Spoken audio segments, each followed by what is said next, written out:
La société de transport urbain Dakar Dem Dikk a tenu une conférence de presse ce samedi 27 janvier 2017 pour apporter des éléments de réponse face à la polémique portant sur l'acquisition de terrains par le parti au pouvoir sur le patrimoine foncier de la dite société. Depuis le 2 janvier, un débat se pose, une fausse polémique à propos du foncier de Dakar Dem Dikk qui a fait l'objet d'une session.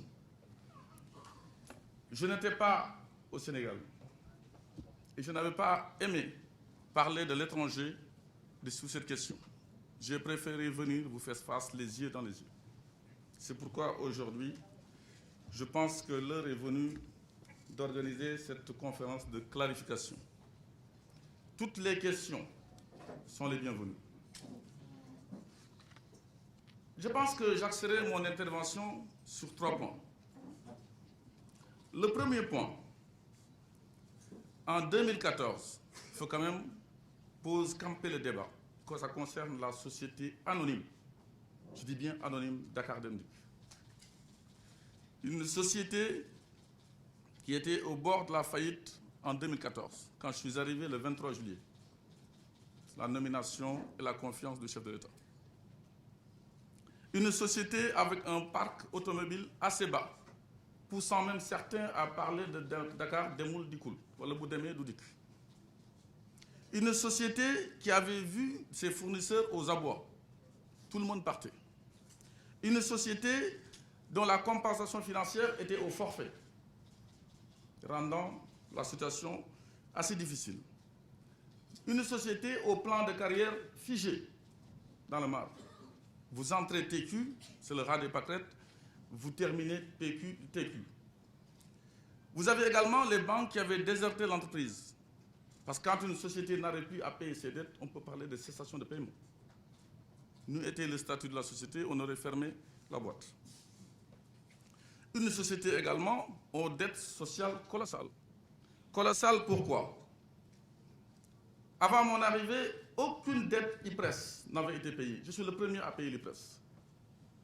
Une société également où nous avons aujourd'hui la sécurité sociale et le paiement des allocations familiales à date due, ce qui n'était pas le cas. Je parle sous le contrôle de tous les salariés qui sont là. Une société également où les salariés ne se soignaient pas, c'est l'IPM. Une société où j'ai trouvé plus de 600 millions de dettes concernant les 44 heures, que j'ai tout payé en totalité en moins de 3 ans. Une société où les tenues de travail n'étaient pas payées. Tout ceci a été réglé. Des salariés surendettés pris à la gorge, avec des opérations Tabaski dont j'ai mis fin, en relevant l'avance Tabaski de 65 000 à 100 000 francs, du jamais vu. Une société où les salariés cotisaient 5 000 francs par salarié pour pouvoir assurer le salaire. 2 mois de salaire sans impayé. Ce n'est jamais eu lieu encore depuis que je suis là. Avec l'équipe, je tiens à vous remercier, les cadres, tout le monde, toute l'équipe, tous les salariés.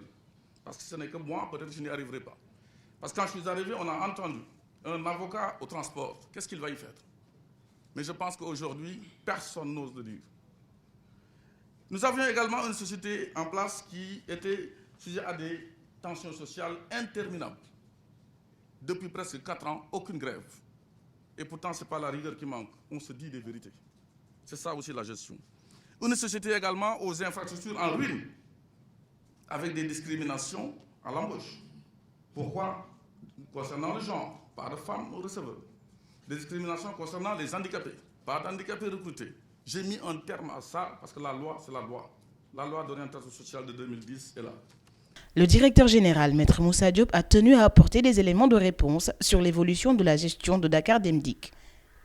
Nous avons réfléchi, nous avons considéré qu'il y a, dans ce que nous considérons comme le patrimoine de Dakar Dem Dikk, pas de l'État. Les terres appartiennent à Dakar Dem Dikk qui a un titre dessus. Ce n'est pas des terres qui appartiennent à l'État. Il faut que ce soit clair. Une société anonyme, sous le contrôle de son conseil d'administration, a le droit, je parle de droit, de faire ce qu'elle veut de ses biens. Sous le contrôle du conseil d'administration, qui nous a autorisé à poursuivre le dialogue et surtout la discussion avec ces sociétés intéressées, il y en a plusieurs, nous sommes tombés d'accord. Il y a eu des propositions d'abord, que j'ai encore retourné au Conseil. Le Conseil m'a demandé d'organiser une expertise foncière, que j'ai ici au complet.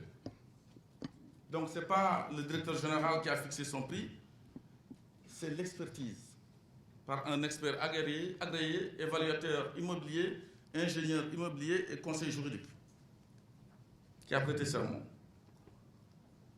qui a dit très clairement sur cette bande,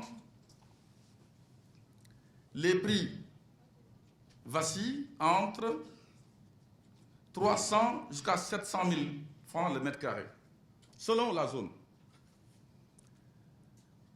Et que, si vous voyez l'avant-dernier paragraphe, la moyenne de prix observée en bordure des grandes routes de la VDN, ancienne piste, avenue Cheikh Anta Diop, route de Ouakam, nous y sommes, est de 500 000 francs. Et j'ai vendu à 500 000 francs. Je répète, j'ai vendu à 500 000 francs, dans l'intérêt des travailleurs. Parce que cet argent-là, vous verrez où est-ce que ça va. Lorsque la société A, la première banque, a acheté, je pense que l'autre s'est désisté et avait fixé son prix à 450 000 francs le mètre carré. J'ai tout fait pour continuer la discussion avec cette société qui a même tenu des conseils d'administration à l'étranger. Ils n'ont pas voulu aller jusqu'à 500 000 francs le mètre carré. En ne le faisant pas, étant donné que j'ai déjà vendu à 500 000 francs le mètre carré, je ne pouvais plus vendre à quiconque moins que 500 000 francs, fût-il le président de la République ou l'Alliance pour la République. L'expertise étant là, cette société s'est retirée, une association est venue. La société A est une société qui fait des finances. La société B qui s'intéressait est une société qui fait des finances. L'association reconnue et citoyen sénégalais est venue de discussion en discussion également, parce que n'oubliez pas, la première expertise que j'ai faite date de 2015. Donc ça fait longtemps qu'on travaille, ce n'est pas de la précipitation. On a longuement discuté. Est venu de discussion en discussion pour accepter de payer le même prix que le Sénégalais lambda. Cette association à finalité politique, l'APR, paye le même prix que la société A, la banque. Il est où le problème? On s'attendait à ce que je brade ou je fasse de la faveur pour l'APR. Il n'en sera jamais question. Il n'en sera jamais question. Est-ce qu'il y a un texte? Je parle le droit, parce que c'est ça le pays, c'est ça aussi dans ce pays. Il faut qu'on parle des choses, voilà, qu'on maîtrise. Est-ce qu'il y a un texte qui m'interdit aujourd'hui de vendre à une association qui fait de la politique? Qu'on me ressorte. Y a-t-il un texte qui m'interdit de vendre à une société qui fait des finances? Non. C'est ce que nous avons fait. Dans la toute transparence. C'est pourquoi, aujourd'hui, je suis en mesure, de façon transparente, d'être devant vous, pour répondre à toutes les questions. L'argent que nous avons récolté d'abord de la première session, j'avais dit, avait une destination noble.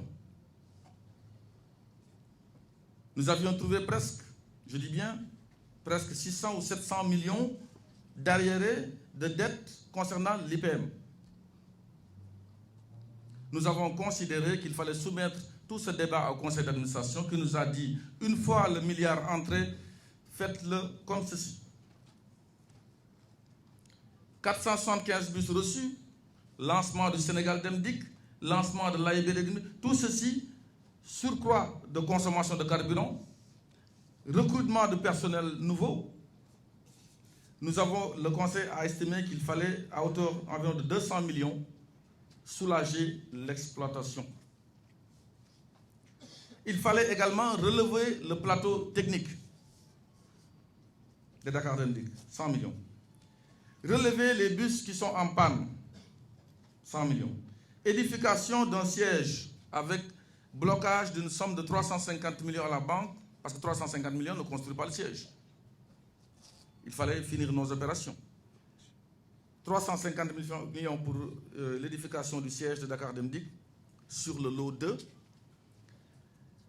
Construire un deuxième magasin pour les pièces détachées, parce que n'oublions pas que depuis l'indépendance du Sénégal, c'est la première fois que Dakar Dem Dikk acquiert des bus accompagnés de leurs pièces. Quand je dis relèvement... Maître Diop, dans son discours, a noté des points positifs, mais reconnaît néanmoins des difficultés que la société Dakar Dem Dikk traverse au quotidien. Les salariés qui ne se soignaient pas. Pour quelqu'un qui a assisté au conseil d'administration, ce jour-là, j'ai plaidé pour les travailleurs. J'ai plaidé, je parle sous le contrôle du SG qui était là. On a voulu plafonner le montant, j'ai dit il faut leur donner un peu plus. Ce n'est pas normal que les cadres se soignent et que les salariés qui sont dans le réseau aient des difficultés quand les pharmacies ferment les portes. Le conseil d'administration m'a demandé d'enlever 250 000 francs de ce montant, 250 millions de ce montant, et de le remettre aux salariés, à l'IPM. C'est pourquoi aujourd'hui, ça va beaucoup mieux, mais ce n'est pas terminé. Je suis quand même surpris, depuis Paris où j'étais, qu'un syndicaliste dit « je ne sais pas comment cet argent va aller ou pas ». Et pourtant, c'est lui qui a reçu le chèque.